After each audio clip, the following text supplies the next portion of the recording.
Shangazi, nini? Umefika hapa muda gani? Ili iweje? Unauliza maswali yao ili iweje? Na hiki ulichokiona hapa ukiache hapa hapa, na ole wako nikisikia sehemu yoyote.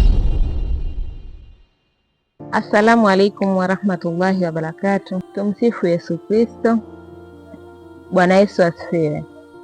Kwa jina naitwa Zainab Shomari Suleiman, ni mama mwenye mtoto mmoja, ni mkazi wa Chamazi. Ndugu zangu wa Tanzania na ambao sio wa Tanzania pia,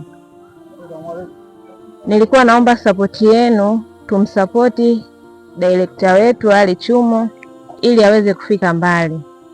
Yoyote mwenye uwezo ambaye anaweza kumshika mkono ili apate kuendeleza kipaji chake, basi tulikuwa tunaomba ushirikiano wenu.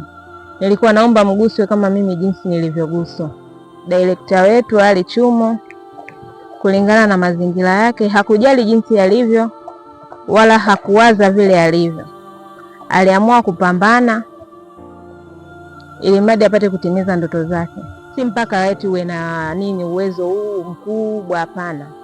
Hata kama una chochote, lakini kikubwa una simu kubwa, tulikuwa tunaomba uingie YouTube, channel yake inaitwa Njia TV.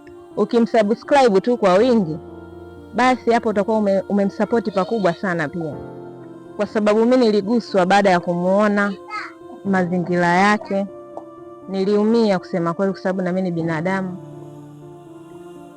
na nina hofu ya Mungu. Yeye hakupenda kuwa hivyo, ni matatizo tu ndio yamemkuta, na yeye alikuwa kama sisi, alizaliwa mzima, alikuwa anasoma vizuri tu, yakaja kumkuta matatizo, ndio hatimaye kuja kuwa hivyo. Kwa tunapomuona tusimdhihaki, tusimkebehi, tusimdharau eti kwa sababu yeye yupo hivyo. Inabidi tumpe ushirikiano, tumsapoti kwa hali na mali.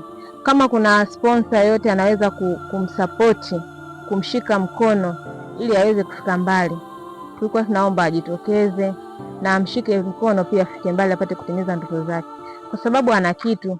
Kuna watu ambao wapo wamezaliwa tu wazima na wanafanya kazi zao kama kawaida, ila hata ile wazo wana